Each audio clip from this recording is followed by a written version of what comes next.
한국 경제를 생생하고 상생하게 만드는 분을 모시는 생생초대석입니다. 한국 경제가 생생하고 상생해지려면 기업이 활발하게 움직여야겠죠. 그런데 기업도 예전 같은 상황은 아닙니다. 소비자 마음에, 소비자 선택을 받기 위해 애를 많이 써야 하는데요. 그래서 기업들이 여러 가지로 전략들을 세우고 변신을 꾀하고 있습니다. 이 전략을 세우는데 컨설팅을 해주는 분을 오늘 모셨어요. 명재영 위디딧 대표 나오셨어요. 안녕하세요, 대표님. 네, 안녕하세요. 제가 평소에 우리 명 대표 칼럼을 참 재밌게 읽었어요. 그래서 청취자분들께 이분의 생각과 이분의 갖고 있는 그 컨텐츠를 좀 알려드리고 싶어서 오늘 모셨고요. 본인 소개를 좀 해주시겠어요? 네, 안녕하세요. 성공을 디자인하는 명재영입니다. 현재는 브랜드 경험 디자인 회사 위디딧을 운영 중이고요. 네. 디자인 전략가 및 컨설턴트로서 주 한국의 스타트업의 경험 디자인하고 있습니다. 네. 함께 일한 곳은 기획재정부, 행안부, 교육부 같은 정부 기관이랑 SK, 포스코, 코카콜라와도 함께 디자인을 하고 있어요. 홍대 미대와 와튼스쿨에서 디자인과 마케팅을 공부했고요. 네. 지금은 경제지에 칼럼도 쓰면서 같이 소비 문화도 연구하고 있습니다. 그러니까 대표님은 디자인을 전공하셨군요. 시각 디자인, 눈에 맞습니다. 보이는. 그래서 제가 기사를 보니까 이낙연 총리가 4.3 제주 하실 때 뒤에 동백꽃이었나요? 네, 그것도 디자인을 했었습니다. 그렇군요. 디자인을 전공하신 분인데 지금은 브랜드 경험 디자인 회사를 하고 있어요. 단순히 디자인만 하는 게 아니에요. 네, 그렇죠? 맞습니다. 그렇다면은 도대체 브랜드 경험 컨설팅 회사, 그러니까 BX라고 하더라고요. 네. 이게 도대체 뭡니까? 정의를 해주신다면요. 네, 브랜딩의 다음 단계라고 보시면 되는데요. 쉽게 말해 브랜드는 이제 경험하는 것이다라는 개념으로 보시면 됩니다. 그 브랜드의 역할이 시대가 변하면서 많이 변했습니다. 네. 예전엔 단순히 다른 회사랑 구별하는 상표로서 그 역할에 충실했던 브랜드가 경험이라는 개념까지 장착하게 된 건데요. 한마디로 소비자가 제품을 구매하고 소비하는 과정에서 겪는 느낌이나 경험을 디자인하고 컨설팅하는 것이라고 보시면 됩니다. 그러니까 예전에는 회사가 주력하는 물건이나 아니면 회사명만 소비자들이 그냥 인식할 수 있도록 무조건 알리면 됐던 거였죠. 뭐 그게 TV 광고가 됐던 지명 광고가 됐던 또 어떤 전략으로 하든. 그런데 지금은 그 안에 소비자들의 경험이 녹아나야 된다는 말씀이신 거예요? 예, 맞습니다. BX에 대해서 사례를 들어 설명해 주시면 제가 이해가 될 것 같아요. 네, 쉽게 사례를 들어볼게요. 네. 브랜드는 놀이공원 같은 거라고 생각하시면 됩니다. 놀이공원이다. 네. 그리고 이제 소비자는 그 놀이공원에 간 고객이고요. 네. 브랜드란 놀이공원엔 놀이기구만 있으면 안 될 거 아니에요. 놀이공원에는 직접 회전목마도 타야 될 뿐만 아니라 다채로운 음악과 함께 눈이 오기 페스티벌도 있어야 되겠고요. 또 맛난 핫도그도 즐겨야 되는 등 아주 감각적인 경험들이 함께 느껴져야겠죠. 그러니까 뭐 촉각, 청각, 시각, 미각 이게 다 녹아들어야 거기 간 소비자 그러니까 고객이 만족한다는 얘기죠. 네. 그뿐만이 아닙니다. 놀이공원 보시면 역사박물관 있는 데도 있어요. 그럼 박물관에서는 몰랐던 새로운 정보도 알 수 있게끔 해주고요. 또 기분이 좋아서 기념품도 거기서 사고 또 새로움을 느끼면서 되게 좋은 감정을 경험합니다. 또 놀이공원 나와서도 계속돼요, 경험은. 뭐 SNS나 유튜브 콘텐츠를 통해서 소통도 하고요, 브랜드가. 요즘 되게 중요하죠. 그러면서 브랜드의 역사랑 철학도 알려주고 또 외부로 유입되면요.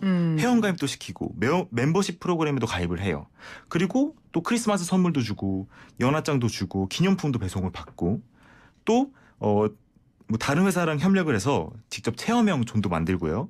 또 스마트폰 게임 뭐 어플리케이션도 만들어서 아주 소비자에게 친근하게 다가갑니다. 네. 그래서 지금까지 예시를 들었다면은 실제로 이니스프리 같은 화장품 숍부터 시작해가지고 카카오톡 같은 IT 회사, 요식업, 제조업 등 많은 기업들이 상품만 파는 게 아니라 브랜드를 다양하게 경험할 수 있도록 노력하고 있습니다. 그럼 예를 들어 우리 카카오톡을 가장 많이 청취자분들이 접하니까 이런 경우에는 EX 아까 지금 말씀하신 개념인 익스페리언스 뭐였죠?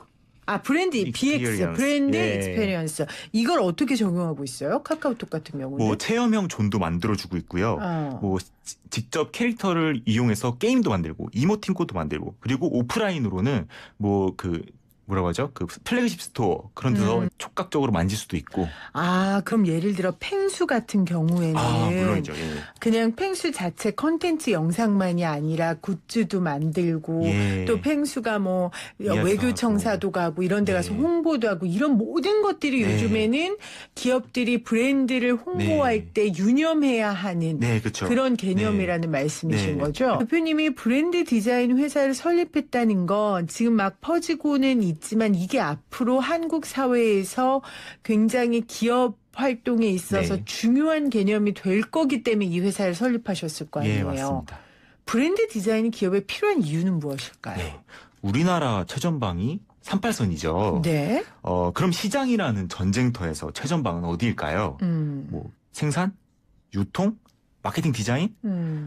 아마 저는 이렇게 생각하는데 시장 최전방은 소비자 머릿속이라고 생각합니다. 소비자의 머릿속. 선택이 제일 중요하다. 예, 머릿속이다. 그쵸. 예, 머릿속에 가장 먼저 떠오르는 브랜드들처럼 되뇌 속에 인식의 세계에서 콕 심어줘야 돼요. 브랜드는. 와, 네. 이때 인식의 싸움에서 가장 결정적인 요인은 바로 본인이 직접 겪었던 감각적인 체험일 겁니다. 체험만큼 힘이 센 건 없죠. 예, 그렇죠. 이게 또 이유가 뭐냐면은 사람들이 평소에 에너지 절약을 위해서 되뇌를 오프하고 살아요. 그러니까 자동 모드로 살아간다는 거예요. 평소에는. 네. 인지적인 구두쇠라고 하죠.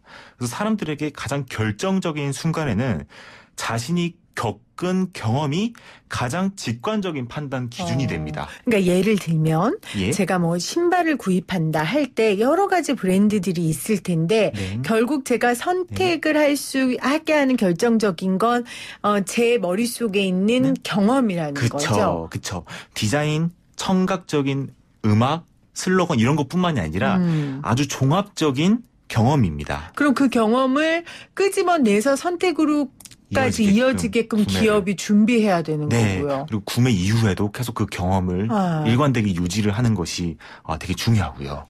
그렇다면은 소비 트렌드를 누구보다 빠르게 기업들이 캐치해야 될 것 같아요. 네, 그런데 맞아요. 사실은 이 트렌드 쫓아가는 게 쉬운 일이 아니에요. 네. 대표님은 어떻게 하세요? 기준이 있으세요? 네, 나름대로 있습니다. 먼저 알기 위해선 사회를 먼저 알아야 되는데요. 네. 그 평소에 좀 키워드를 3-4번 접하면은 리서치를 시작합니다. 네. 뭐 전문 잡지나 뉴스를 통해 정보들을 찾아보는데요. 아하. 그럼 몇 개월 뒤에 관련된 책들이 나와요. 그리고 기업들의 관련된 부서가 나오는데 저는 요거를 좀 살펴봐요. 그 헤드헌팅 웹사이트에서 이걸 알 수 있어요. 네. 그 중에서도 대기업의 차 부장급 인력 채용 쪽을 가장 눈여겨보는데요. 네. 그 부서를 신설한다는 건데 보통 1년 뒤엔 팀원을 충원하고요. 중요한 건 트렌드 자체는 아니고 사실 정보를 해석하고 이게 어떤 인사이트를 가지고 있는지 알아내는 게 더 중요합니다. 그러니까 예를 들면요. 폭스바겐이나 BMW가 네. 그 이제 전동 킥보드가 핫하다 보니까 거기서 부서를 만들었어요. 그러면서 이제 저희는 이게 진짜 트렌드구나 점점 이제 알게 되는 거죠. 자, 그러면 우리 대표님 같은 경우에는 제가 대표님 칼럼이 참 재밌어서 오늘 모신 건데, 네.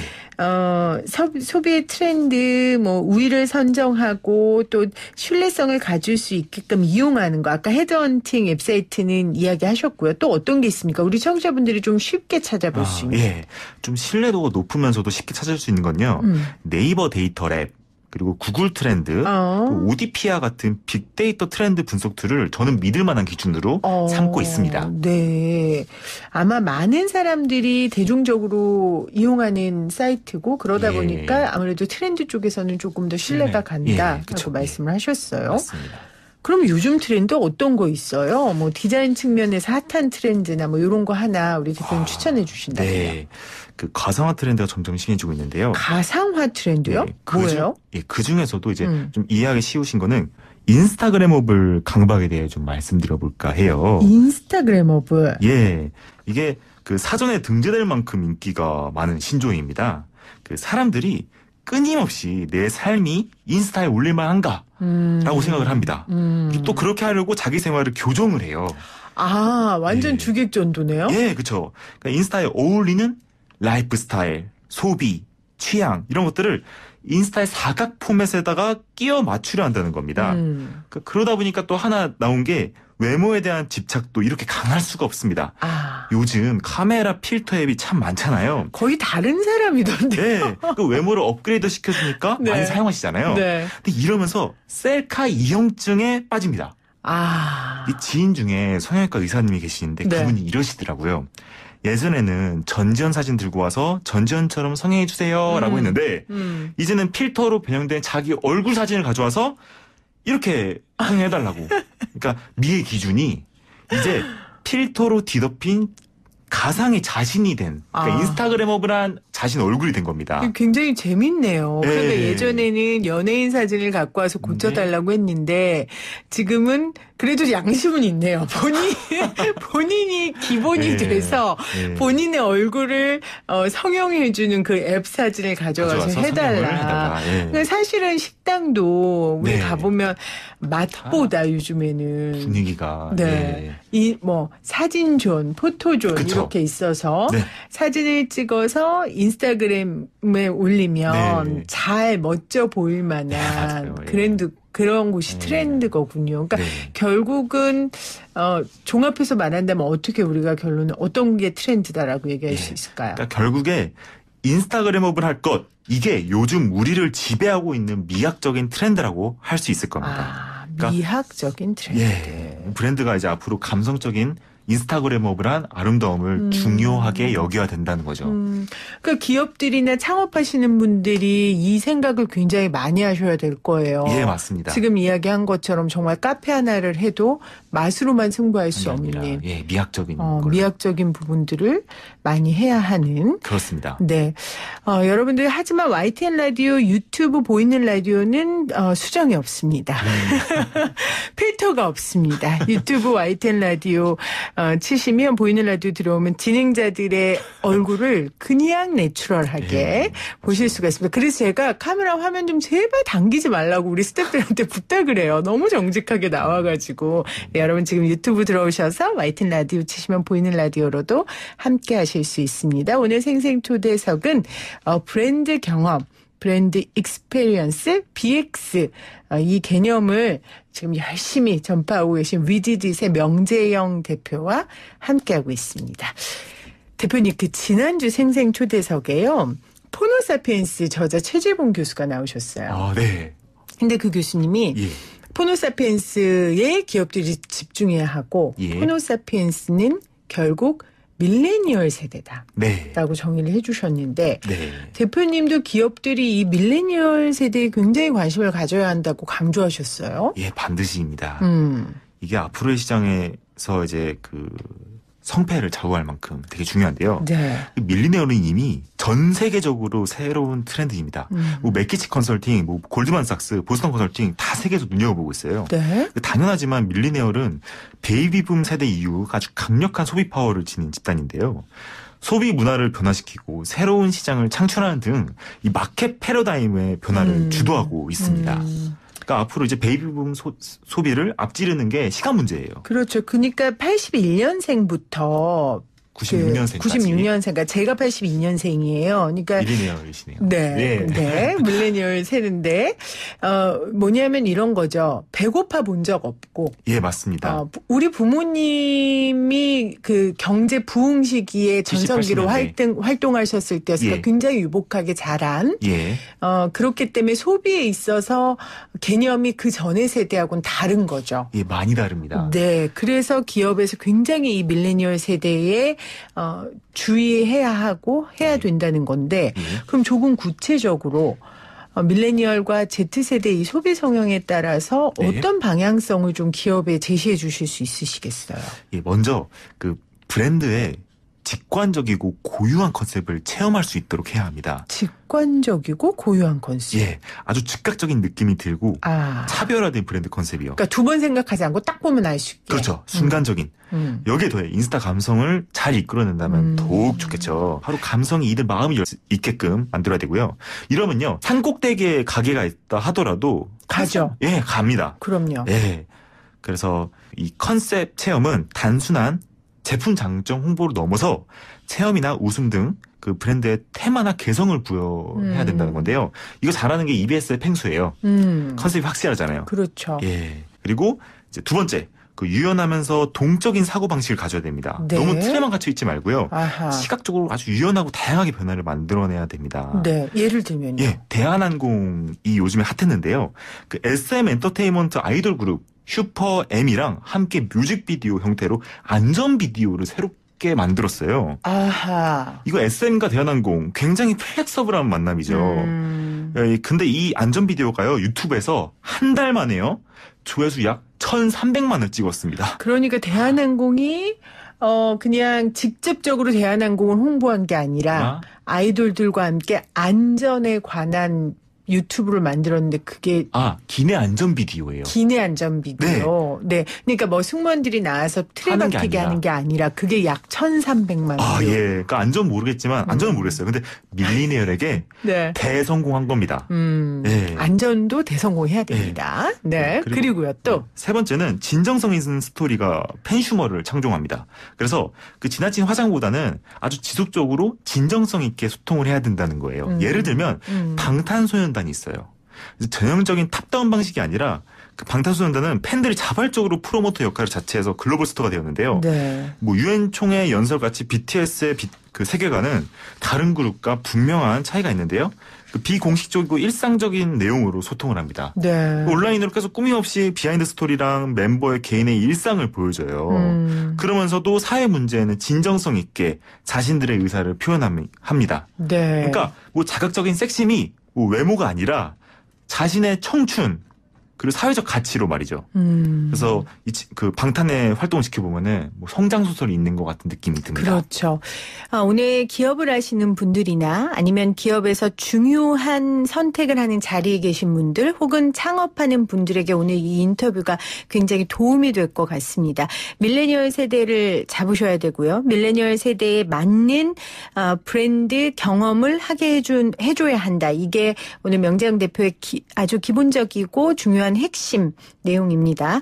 관련된 관련된 여러 가지 이야기들을 해주셨는데 마지막으로 이런 기업들이 이런 홍보를 펼치면 그게 결국 대한민국의 트렌드가 되지 않겠습니까? 예, 기업이라는 맞습니다. 건 소비를 만들고 트렌드를 만드는 거니까요. 마지막으로 이런 가운데 기업들이 변하고 그래서 결국 한국 사회가 좀 어떤 방향으로 변화했으면 좋겠는지 전문가로서 한 말씀 해주신다면요. 예. 대한민국은 일제감정기와 6.25 전쟁이 끝나고 최빈국에서 세계 10위권의 경제 대국이 되었습니다. 네. 이렇게 역동적인 역사는 진짜 유례를 찾아보기 힘들죠. 근데 이런 하드 파워이면은 다일까요? 이제 우리가 다음 추구해야 할 국가적인 과제는요, 소프트 파워입니다. 네. 이제 우리나라는 그 세계 소프트 파워 30순위랑 영국 브랜드 파이낸스의 국가 브랜드 19년 보고서에서 역대 최고 기록을 냈습니다. 이거는 강적 이탈리아, 호주보다 높은 수준입니다. 그렇군요. 소프트 파워로만 보면요. 네. 근데 그래도 아직 10위권이거든요. 그러니까 그러게요. 더 나아갈 수 있다고 봐요. 네. 네. 대한민국의 바로 다음 과제는 소프트 파워입니다. 기업들이 나서서 문화를 창출하고 이 소프트 파워에 힘을 실어준다면 또 대한민국의 문화 트렌드가 자연스럽게 그렇게 흘러갈 거라고 생각합니다. 오늘 여러 가지 기업에 맞는 조언을 해주신 위디드 명재영 대표 다시 한번 감사를 드립니다. 오늘 고맙습니다. 예, 감사합니다.